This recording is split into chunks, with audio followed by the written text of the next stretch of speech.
Hello, everybody, and welcome to Finding Your Inner-Gator podcast, where we talk about discipline, relationships, and the habits that release the greatness that is already inside of you.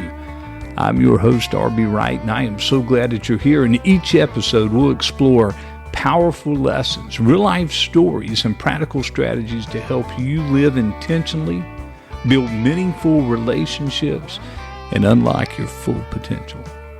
But greatness isn't something you stumble into. It's something that is built every single day. So let's get started and begin the journey to finding your inner gator. Hey everybody, this is Wright. I'm glad that you're here. You notice we're doing something a little bit different today. You still may be listening to this on audio, but there is a video version of this available. It's on YouTube. Inner Gator YouTube site. Appreciate those of you that have been following, watching. I'm getting a lot of comments. We're really enjoying Substack. I'm getting a lot of great information from Substack, and we've been able to develop some followers on that platform. So I encourage you to go over there. Listen, I want to ask you something today. Actually, I don't want to ask you something. Let me tell you a story. Y'all know I like to tell stories. Let me tell you a story first, but let me start by saying that pressure does not always create the problem. Sometimes pressure simply reveals a fracture that was already there. A few years ago, I was thinking about this the other day. I told you we had the King tournament, and I do talk a lot about fishing because I do believe that the parallels between fishing and life are just amazing, and I'm passionate about both, right? So a few years ago, we were fishing a tournament. The Inner Gator fishing team was fishing a tournament, King mackerel mahi tournament, and 2 weeks prior, I had gotten 6 TFO boat rods. The rods match. New reels on them. They all match. Everything had to line the same way. See, part of the thing is, one, I love TFO rods, but I also like when you're in the parade, I call it the parade, you're coming into the weigh station. As I started doing more tournaments, I started noticing these guys, the boats were clean. They had cleaned the boats when they come in, getting the blood off the deck, getting everything cleaned up. And when you come in, there's some tournaments, you're coming down through a harbor, and there's people on their docks, and they're looking at you, they're waving, you're passing other boats. And part of the parade is you want to look. The appearance factor is important, right? I mean, it is. So on the back of my boat, I'd have these 6 rods, right? I had it planned out. All 6 rods were going to be sitting there. They were the exact same rods. They looked good. We're coming in, and I was excited about it. A, it's good equipment. It's good equipment. B, it looks good when everything's in sync. Everything looks right. So we're out fishing a tournament. The conditions were not fantastic, but we're fishing a tournament, not getting any strikes, and I have a shotgun rod. So I reached up, and I'm letting the shotgun out, and as it's going out, it starts screaming, right? We hadn't got everything positioned. It starts screaming, and I have it in my hand, so I start fighting the fish. And we realized pretty quickly that we got a nice king on here. It's burning the reel. So we get it up. Finally, the crew, everybody got in their positions, had a guy on the helm, gaff guy, other person was moving rods out of the way, so we had room to fight the fish. So I get him up to the side of the boat. He comes up, he's laying sideways. Hunter, y'all hear me talk about Hunter a lot, he's on the gaff, and as he's reaching down, the fish made another run. Not surprising, they do that. See the boat, see what's happening, they make another run. So he was still green. My drag screaming, and all of a sudden, the tip of my new rod, the tip of my rod broke. Boom, just snapped. Slack gets in the line, and when that happens, it gives enough room for that hook to kind of just fall out. He shakes his head, and the hook came out. There's no pressure, nothing holding it, right? We lost the fish. Now, I've done this enough to know this fish was between 35 and 40 pounds. Zero doubt in anybody's mind on the boat. So our thought was, man, that fish would have got us into money. Disappointed, very disappointed in equipment failure, and we moved on. I always have a spare rod. So a little while later, about 2 hours later, Mark, we're getting ready to move, so we're pulling lines in. Mark's winding a rod in off the stern side, the starboard side, and as he's winding it in, it snaps. There's nothing on this but the ballyhoo, the bait, and it breaks in the same exact place. On Monday, I walk into the local outfitter where I'd got the rods from. And when I walked in, Kevin, who runs the fishing department, looked at me and he said, "Captain, I've been waiting for you all morning." I said, "Why is that?"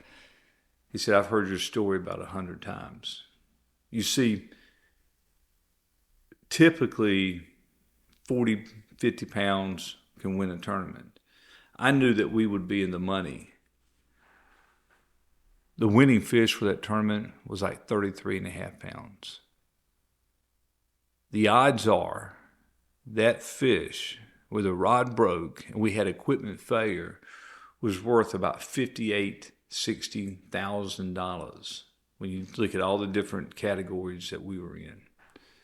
So that hurt me a little bit, right? I wasn't happy, but I was still very disappointed in the equipment failure. So Kevin and I had a pretty honest conversation about it. And he was able to get me in touch with the head of conventional rods and reels for TFO. He's based out of Plano, Texas. Wonderful guy, wonderful conversation. And I said, "Listen, I've came back and I've measured.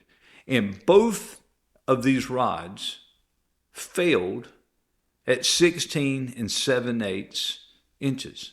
Exactly, both of them.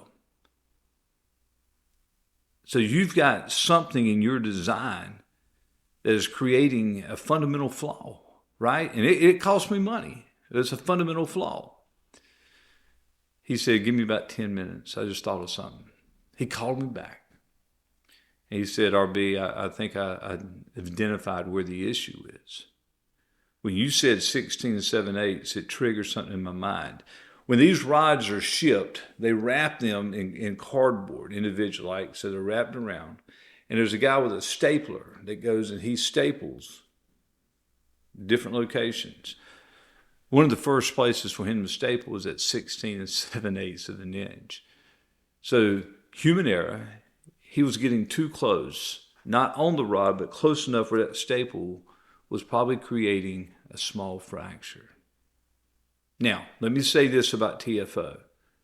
I've got a lot of different rods with them. I've got the conventional rods. I've got other rods. I've got a nice fly rod from them. I absolutely love that company, and I love their product. They went up so many points in my book because they took the time to listen, identify the issue, and correct it. So I need you to know this is nothing negative on TFO. It could have been with any company. Right? It could have been with any company. The rod itself is fantastic. Also, by the way, they sent me 3 rods instead of 2. So they replaced those rods and sent me another one. So I really do appreciate the customer service. My point of the whole thing that I think is something that you need to really grasp is the staple had created a tiny splinter, a hidden fracture. You could not easily see it, right? You couldn't see it easily. The rods looked perfect. They did. They're beautiful rods. But the damage already existed. And when enough pressure was applied, that invisible fracture became the breaking point. That is the part of the story I've never forgotten. That lesson was worth more to me than the $60,000, to be honest with you. The pressure did not create the fracture. The pressure revealed it. Life works that way too. right? We usually focus on the moment that something finally breaks. The argument that damages the marriage. The day someone walks away from business. The health diagnosis. The financial crisis. The moment our confidence collapses. But that break right there, that's not where the story begins, guys. That's where the damage became visible. That's where it became visible. Long before the marriage breaks, there's probably been years of neglected conversations. Long before our health forces us to pay attention,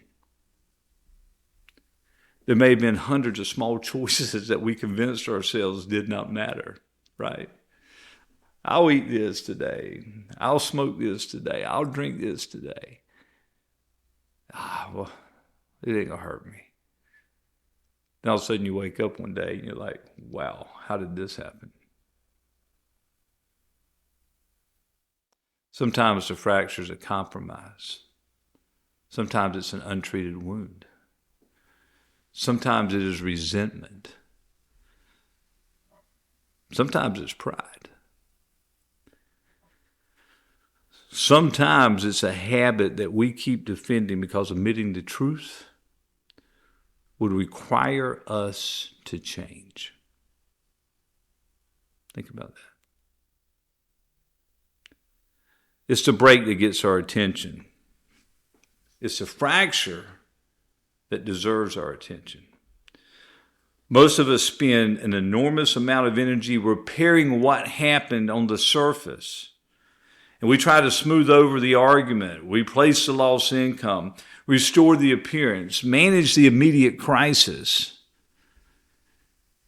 Sometimes those things have to be done, but repairing the visible damage, that doesn't automatically remove the cause. It doesn't remove the cause. You know, in the book that we've been working on, one of the laws is the law of cause. Really digging deep to try and figure out what created the break. Where is that fracture at? You can replace, and I did, the broken rod. But unless you identify what damaged it, just like what happened on the boat, the next rod may break in the same exact place. There's another truth here that I think matters. The truth does not become true when you discover it. It's already true. It's already true. The fracture in these rods existed before tournament day. Discovering those breaks and those happening, that's not what created it. Discovery simply gave us the opportunity to deal with it. So let me ask you a question. Is there an area in your life that feels strained right now? Your marriage, your health, your finances, your business, your friendships, your confidence. Before you ask, how do I repair what just happened? Why don't you stop and ask a deeper question and be honest with yourself? Where is the fracture? What is actually happening beneath the surface? What have I ignored? What have I excused? What truth have you really already known? But you avoided it. You avoided being honest with yourself. Because once you identify the fracture, you can finally begin repairing what really matters. Here's my Integrator challenge for you this week. Choose one area of your life that feels strained or damaged. Do not begin with a visible break. Look beneath it. Ask yourself honestly, where did this fracture begin? And guys, you may have to go back years. Then have the courage, the strength to deal with what you find. I believe, as I tell you every week, that you have greatness inside of you. You got to release it. You got to find it in order to become who you were designed to be. And sometimes finding that greatness, it begins by looking beneath the surface. Do me a favor this week. Here's a challenge for you. Tell me in the comments, what area of life do you believe people most often repair on the surface without addressing the real fracture? Hey, and then subscribe free to the Integrator's Captain log at integrator.substack.com. I've got that in the notes. I'd love to have you there. We send you a couple of notes during the week, not overwhelming your inbox, just a couple of things to help keep you on track. Until next time, I hope this helped. I hope you share this with somebody that needs it. But until next time, I hope you have a great week, and we'll talk to you soon. Everybody, thank you so much for listening to the Finding Your Integrator podcast. You know, if today's episode helped you, share it with someone who needs to hear this message. Remember, greatness is achieved through discipline, intentional action, and optimizing the relationships around you. I look forward to getting with you next week. Now, go Gatorize your day.